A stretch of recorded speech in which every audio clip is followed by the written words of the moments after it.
Today's session and tomorrow's session, we are going to discuss exclusively about karma and karma yogam.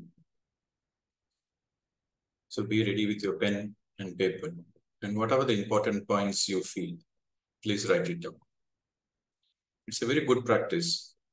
You write down the important points, like bullet points, so that when you refer back to that points, you absorb the entire essence again, you revisit it again.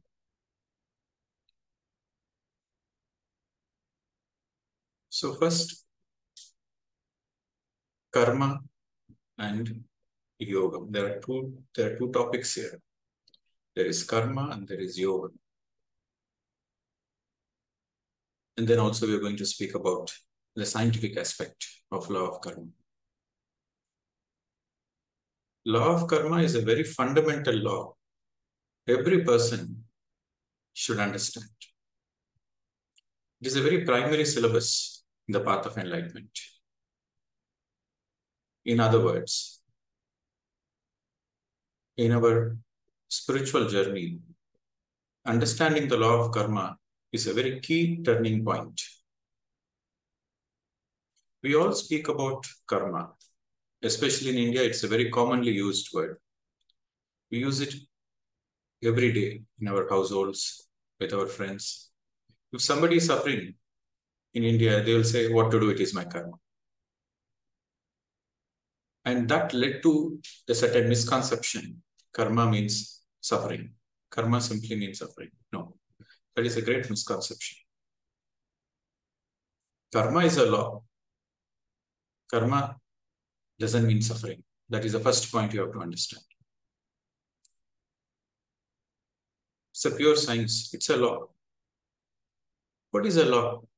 A law simply means whether you accept it or not, whether you like it or not, it exists. For example, there is law of gravity. On the earth, there is law of gravity. So that is a law. Gravity exists on the earth, whether you like it or not, whether you understand it or not, whether you accept it or not, doesn't matter. Gravity exists. But the more you understand that gravity exists, the more you get the benefit out of it, the more you know how to use it. Similarly, the law of karma exists. In the soul's journey, in the human evolution, the law of karma exists. It's not a punishment system. It is a system of learning and growth. It is through that law we learn a lot of lessons. Karma is a law through which we learn a lot of lessons, through which our soul evolves. So karma is not a punishment, but it is a beautiful tool to learn soul lessons.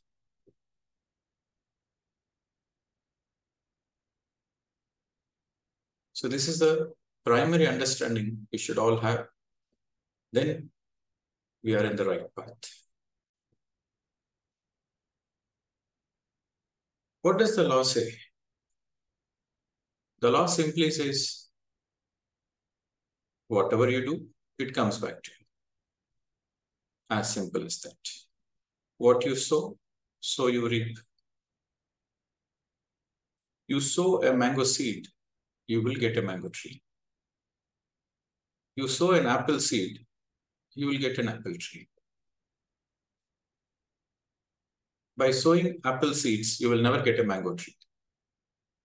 What you sow, so you reap. What you do comes back to you. As simple as that.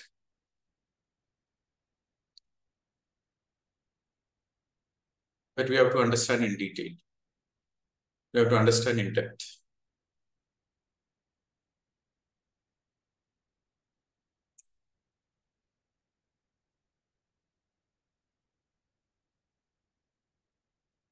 Karma applies to not only our actions, but also applies to our words and thoughts also.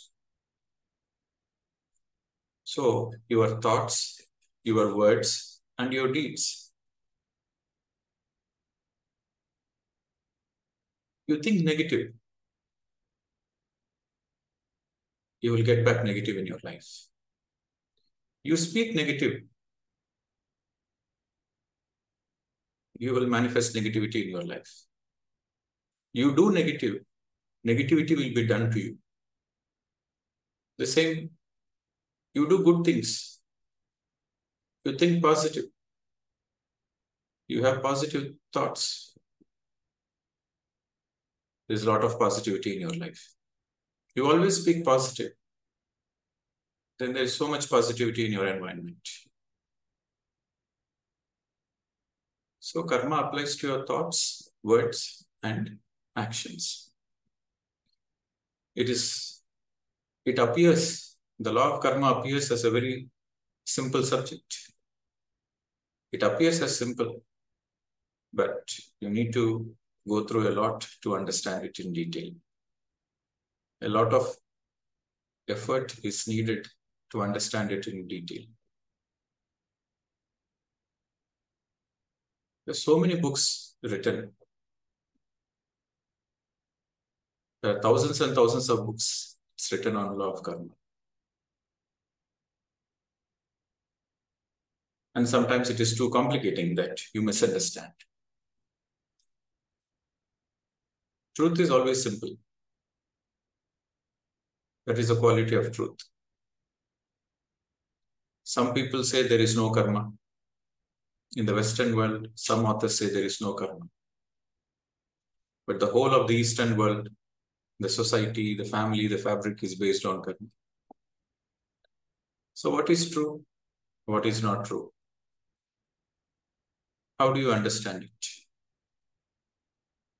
All these things we'll be discussing today, tomorrow, and probably the week after.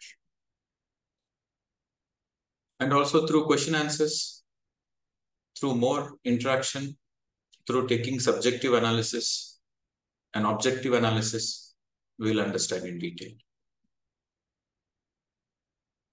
So first of all, we'll go into Yogam first. What is yoga?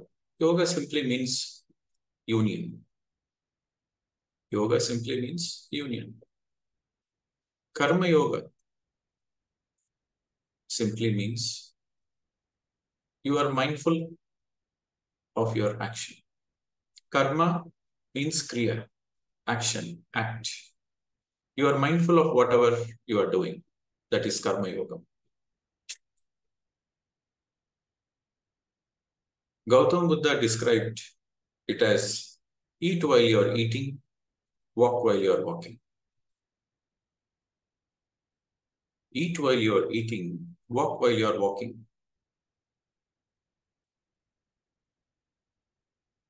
So whatever you do, you are totally focused in that action, in that kriya. That is karma yoga. In English, it is called mindfulness. When you are eating, you are mindful. When you are walking, you are mindful. Any work you do, you are totally mindful. That means your 100% awareness is in that work.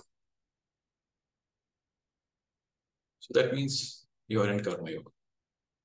You are a karma yogi. Okay. The definition of karma yogi simply means you are mastered the art of mindfulness.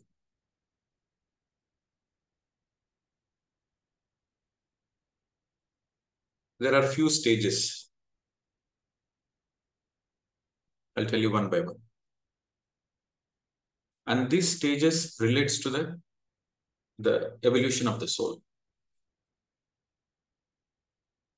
For example, a soul has taken only few lifetimes. The soul is in tamoguna. Tamoguna simply means eating, sleeping, lazy fellow. They're always lazy. So for that kind of souls, the Karma Yoga says, do something. Don't be lazy. do something. Doesn't matter whether you do right or not. Whether the results are right or wrong, it doesn't matter. Do something. Instead of sitting idle at home, do something. So that is the very first stage. In the first stage, don't be lazy, do something. Don't worry about whether it is right or wrong, do something. That is the first stage. Then after few lifetimes, the saying is,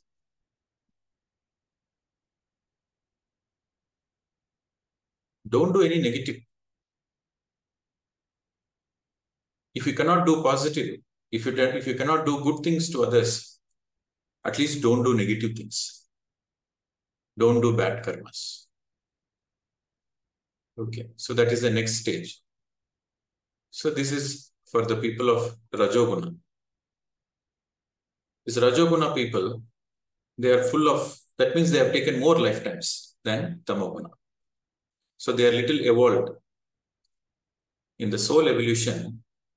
So there is first a baby soul, infant soul, a baby soul, young soul, okay, mature soul, old soul, transcendental soul, and then enlightened soul.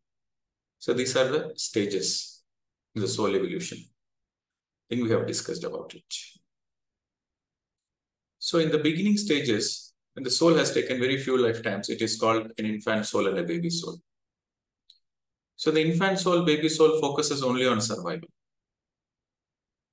And then the soul takes, when the soul takes more and more lifetimes, when the soul has mastered the survival qualities, then it graduates into the next level, which is the soul wants to be one up. It is called a one up consciousness. The soul wants to be one step above the others. So the soul always is focused on the power, name and fame, money, control, authority, because it wants power, it wants control. So for that soul category, the second stage in the Karma Yoga is, for the first category, which is a lazy soul, do something. For the second category, for the Rajoguni, the Karma Yoga is, if you cannot do good, at least don't do bad. Don't do bad things to others. If you do bad things will happen to you. So don't do bad things. Don't do bad karmas. Don't hurt others. You cannot do good, it's okay, but don't do bad things. So that is the second stage. Then the third stage is a mature soul. After taking many, many incarnations, then the soul graduates into a mature soul. So then the third stage is, do good things. Good things will happen in your life. Focus on doing good karmas. Then good things will happen. Whatever the good you can, whether giving the food to a hungry person or buying clothes to a poor person or sponsoring somebody's education, whatever the good you can afford, do the good things. Focus on doing the good things and good will happen to you. So that is the next stage. Always focus on doing good things. That is the stage. When you do good things will happen. So focus on good. Understand the law of karma and focus on good things. The moment you do good things will happen. You want good things, then do good things. You want an apple tree, then sow apple seeds.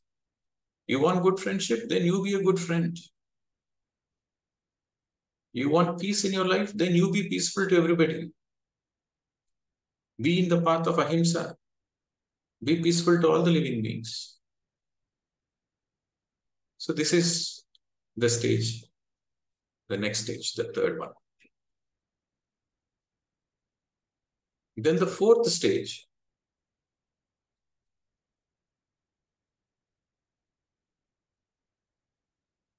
you do good things, but don't be in the doer mode. You are not the doer. Be in the witness mode. Things are happening through you. Don't expect anything in return. Don't expect anything in return. You keep on doing the things. No expectation. That is the next stage. Be in the witness mode. You are not doing. Things are happening through you. You are not the doer. Be a witness. Don't expect anything. That is the next mode. Okay. So this is the fourth stage. So the fourth stage is you are not doing, things are happening through you. So get into the witness mode.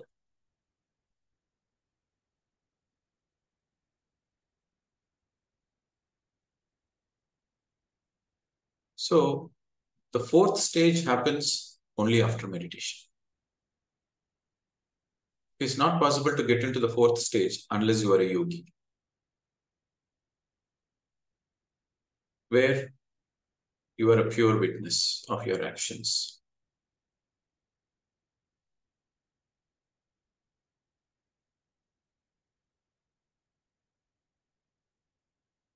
In the fourth stage, there is no doer. There is no I. You don't say, I am doing this. You say, things are happening through me. That is the fourth stage in the Karma Yoga. You go beyond good and bad. There is no good, there is no bad. You go beyond good and bad. You are a pure witness. In the third stage, you do good things, expecting good things will happen to you. In the fourth stage, there is no expectation. You will do good things, but there is no expectation. Because in the fourth stage, you will understand your shadow follows you. When you are walking, your shadow naturally follows you. So you won't double check if there is a shadow following you or not. In the fourth stage, you will not waste time. You will simply keep on doing the actions. You will be in the karma. Your focus is fully on the karma yoga without any expectations. No expectations. That is the fourth stage. No wastage of time. That is the fourth stage. Being in a witness consciousness. That is the fourth stage. And next, there is the fifth stage. The fifth stage is you want to help others get to that stage. The fifth stage people are great yogis, the teachers of spiritual science and meditation.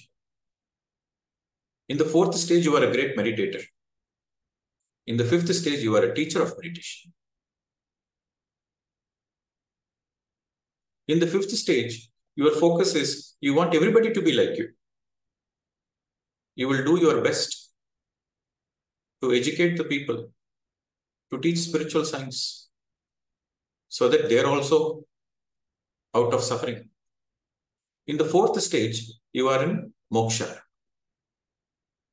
In the fourth stage, you are liberated. You go beyond the karma, because the moment you get into the witness consciousness, you go beyond karma. You are no more bound by the chain of good karmas and bad karmas. You go beyond karma. In simple words, it is called liberation, mukti, moksha. The fourth stage, you are liberated. In the fifth stage, you will work for others' liberation. So these are the 5 stages. Starting from the very first stage, where do something, don't be idle, do something. Don't worry about any results. Don't worry whether it is good or wrong. Don't worry about anything. Simply do something. Don't waste your life. Do something. That is the first stage. Second stage, if you cannot do good, at least don't do bad. At least don't do bad. Focus on not doing bad things. Anyway, you cannot do good. At least don't do bad. That is second stage. Third stage, you focus on doing good because good will happen to you. That is third stage. The fourth stage, no expectation. You are not the doer. You remain a witness. Things are happening through you. So to get into the fourth stage, you need to be a yogi. You need to be a great meditator. Unless you are a meditator, you cannot be in the witness consciousness. Unless you are a meditator, you cannot be in a let-go consciousness. Until the third stage, there is judgment. But in the fourth stage, there is no judgment. In the fifth stage is a stage where you want everybody to be liberated. Because you're already liberated in the fourth stage. In the fifth stage, your actions, your karma is for others' liberation. You become a teacher of spiritual science. So these are the 5 stages.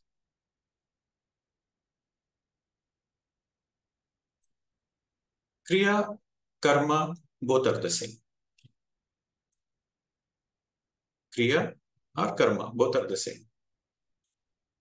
Karma yogam, kriya yogam, again, is the same thing.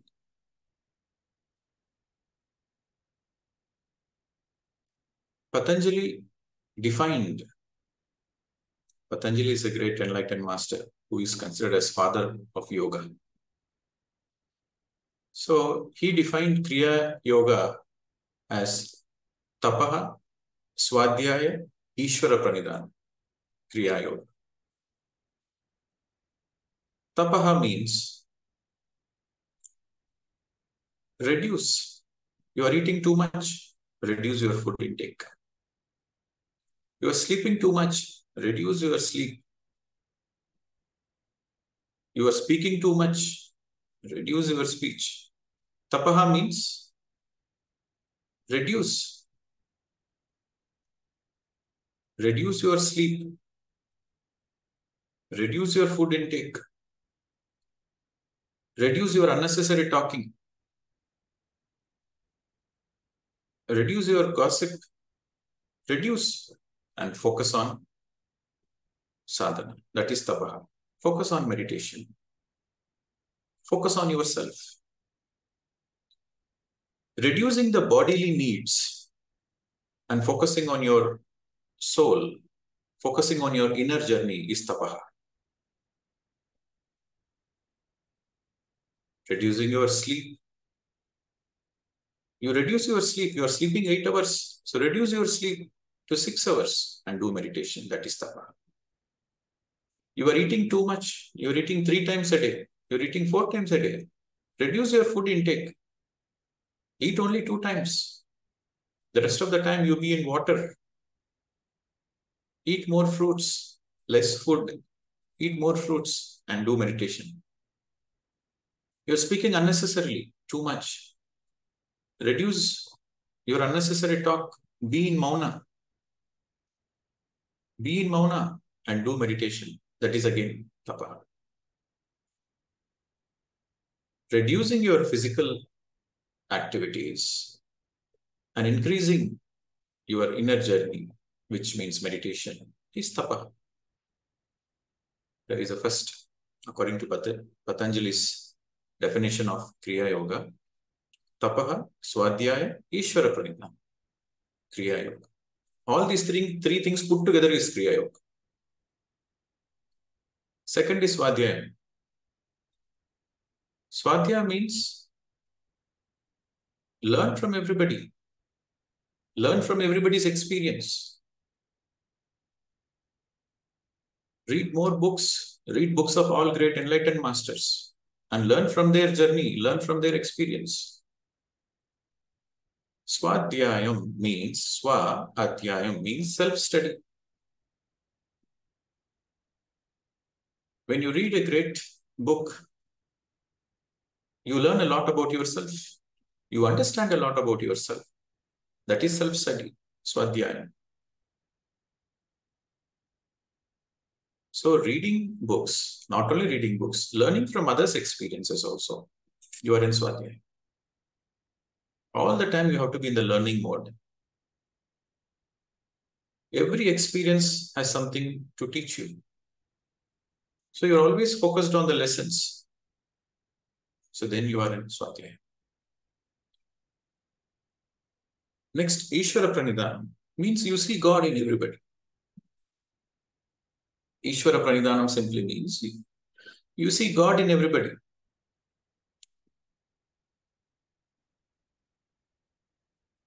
You don't kill animals because you see God in them.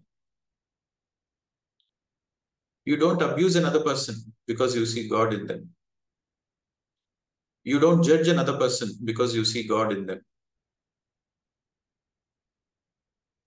You don't compare, you don't judge, you don't criticize because you see God in everybody. You understand that the whole creation, the essence is the same. You understand that the Atma has come from the Sarvatma. Atma means individualized soul. Sarvatma means all that is.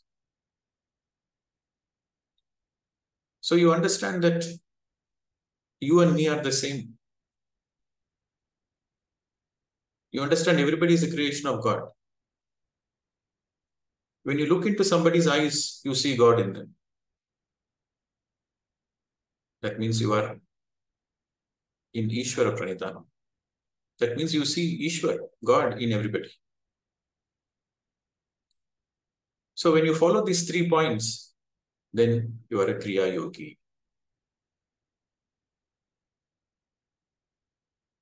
If you are judging somebody, then you are not a Kriya Yogi. You are not a liberated soul, in other words. A Kriya Yogi is a person who is liberated, who is no more in suffering. People suffer because of too much talk, because of too much eating, because of too much sleeping. When you meditate, when you read books, when you learn from every experience, when you learn from every single person, and there is no judgments, there is no complaints, you see God in everybody, then you are a liberated soul. That is the definition of Patanjali.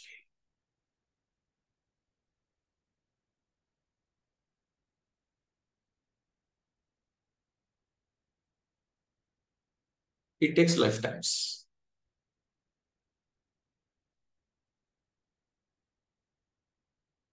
How many lifetimes it takes depends on your sincerity.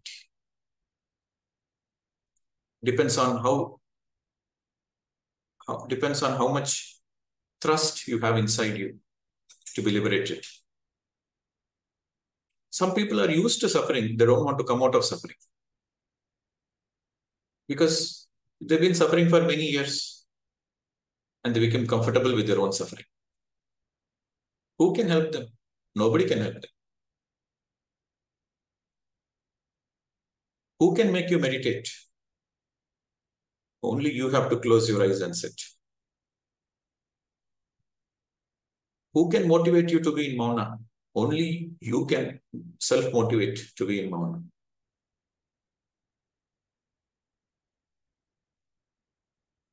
So how many lifetimes it takes to become a liberated person? How many lifetimes it takes to become a Karma Yogi? How many lifetimes it takes to become a Kriya Yogi? Depends on your thirst to be liberated. It is possible in one lifetime also, but generally it takes many lifetimes. But it is possible in one lifetime also. Depends on your sincerity. So this law of karma is a very fundamental law, primary law, basic law, but very, very important law. This law of karma is a very important law, fundamental law in the path of liberation.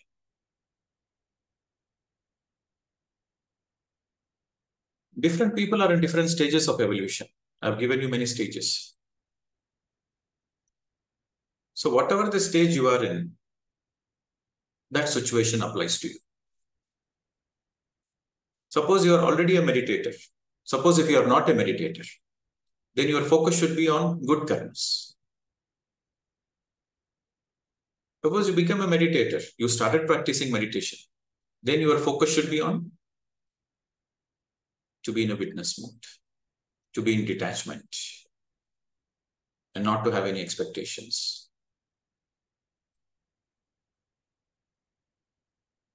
Suppose you are already in that stage, then your next stage is you have to teach others. Unless you become a teacher, you cannot complete this. You cannot graduate in the school of the planet Earth. Yes, you are a great enlightened master, you are enlightened, you are liberated, but you have to take another lifetime. Because your enlightenment is of no use to others. Your enlightenment has to be used. It has to be an inspiration to others. That is the final lifetime. Some people say that I'm meditating, I'm reading books, I'm doing good karmas, I'm happy. I don't want to bother. No, you have to take one more lifetime. Unless you become a teacher of meditation, your lifetime doesn't end. Some people think, yes, I'm liberated, moksha has come, this is the final lifetime. No, Baba. You have to take one more lifetime, one more lifetime. But the beauty is, the moment you become liberated, there is a natural urge in your consciousness to teach others. A very natural urge comes. But if you self-motivate to teach whatever you know, then you are hastening your progress. You are speeding up your progress. Some people think, I will wait until the fourth stage. Let me cross the fourth stage, then I will do the teaching. No, it doesn't happen that way. Whatever you know, you teach. If you teach what you know, then you will be taught what you don't know. This is law of karma. If you teach what you know, you will be taught by the higher masters what you don't know. This is how it works. So, this is a very interesting topic. Very interesting topic. And you have to understand in multi-dimensional way. It's not a two-dimensional concept. Law of karma is a very simple, but it's multi-dimensional. Sometimes people get confused. They think, sir, in this lifetime, I'm a very good person. I do a lot of good things, but why do I have to go through so much of suffering? I did always good things from my childhood. Why should I go through suffering? Then the answer is, if you consider one lifetime, you don't understand law of karma. You consider lifetimes, then you have perfect answer. In this lifetime, you are a good person. What about your past lives? So if you consider lifetimes, you have a crystal clear answer. And you understand that there is no cheating. This is a perfect law. The accounts are perfect. The karmic accounts are perfect accounts.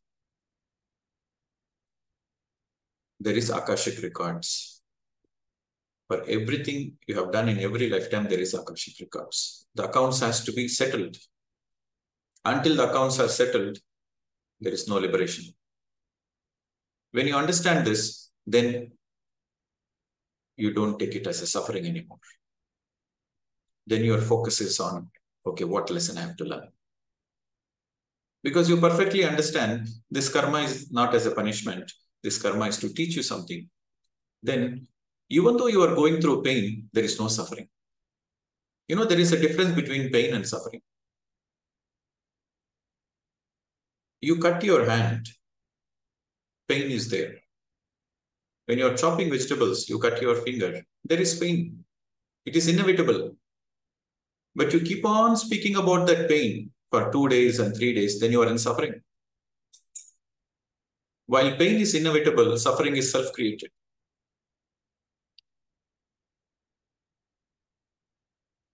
So, when you understand this law of karma, even though there is a lot of pain in your life, you are no more in suffering. You accept the pain because your focus is on lessons.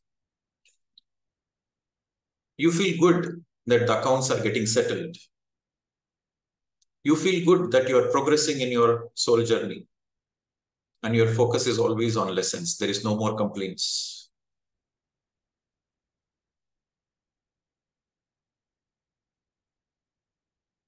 And you cannot do cheating. You cannot say that, yes, I have learned this lesson. The moment you say, I have learned this lesson, there will be a test. Immediately, there will be a challenge in your life. And if you pass the test, then you have learned that lesson. So before declaring to the universe, be sincere. Because the moment you declare to the universe, yes, I've learned this lesson, immediately the universe will give you a test to see if you have really learned it or not. So there is no cheating here. You cannot do cheating. It's a very simple law, straightforward law. There is no shortcuts. Some people ask, sir, is there any shortcut or is there anything I can do to come out of my karma?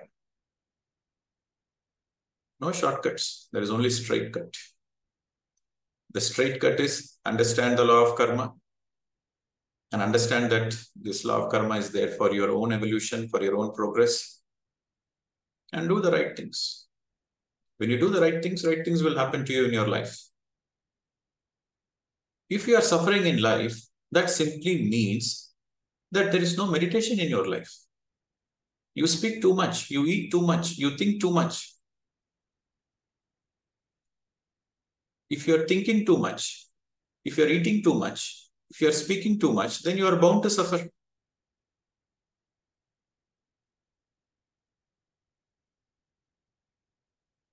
And if you're not learning your lessons, you are not reading books, you are not learning from others' experiences, you feel stuck in your life. You feel like you are stuck.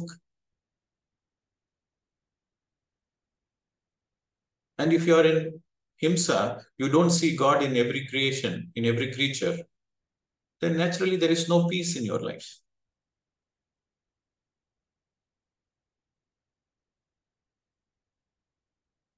To understand law of karma, to become a karma yogi, to become a kriya yogi, is the very purpose of life.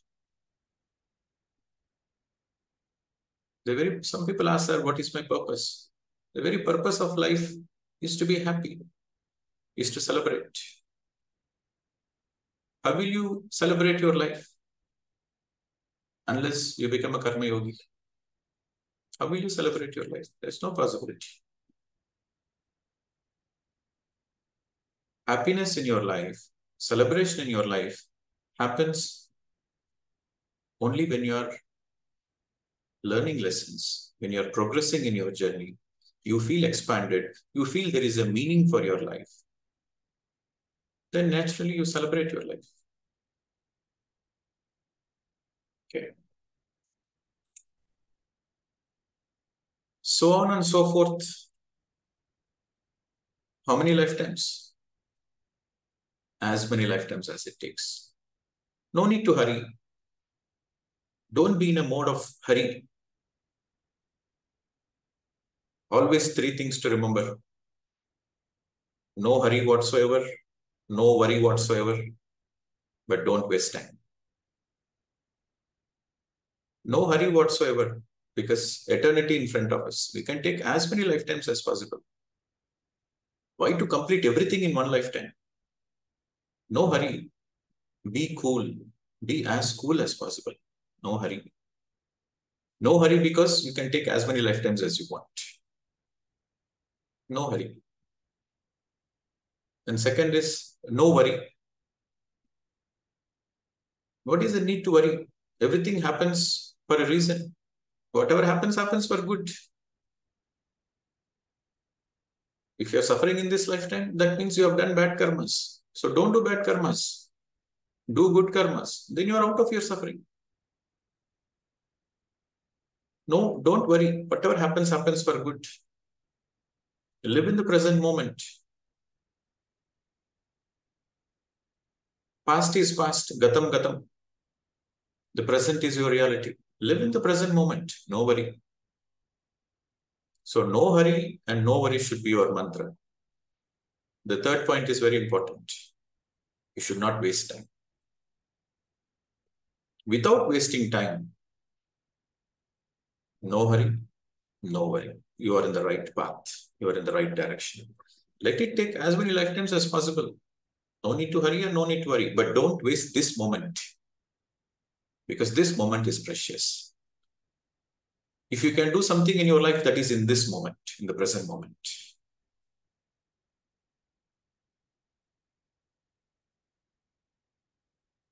So if you're not wasting time and every moment you are utilizing in the best possible way, then very naturally you become a karma yogi.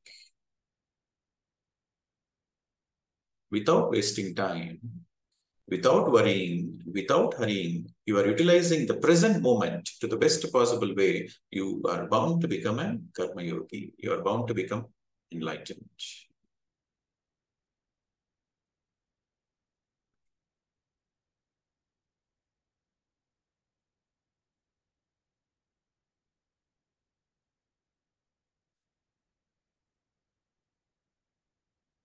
I know some of you have been sending questions to the email. The last 10 days have been too busy, exhausting in this ashram, because we did this annual celebrations and so much of preparations has been put in. And so your questions, I will start answering your questions in the email. And some of your questions will also be discussed. Useful questions, important questions will be discussed in the group also. Tomorrow we'll continue with this topic. And if you have any questions regarding this law of karma, this beautiful law, it gives a great pleasure for me to discuss about this topic again and again. It's such a beautiful law, such an amazing law. Every time you teach, it adds a new flavor. And it's a never-ending journey. So all your questions, you write down in a piece of paper. And when you write, you read the question again. You ask yourself, is this question going to help me? And is the question going to help others? Then it is the right question. So that kind of questions we will take tomorrow. Tomorrow, using the means of questions and answers, taking certain case studies, certain examples, we will understand this law in a deeper aspect. We will uncover deeper layers of this law through question answers, through case studies tomorrow. Thank you very much. Namaste to all. See you tomorrow.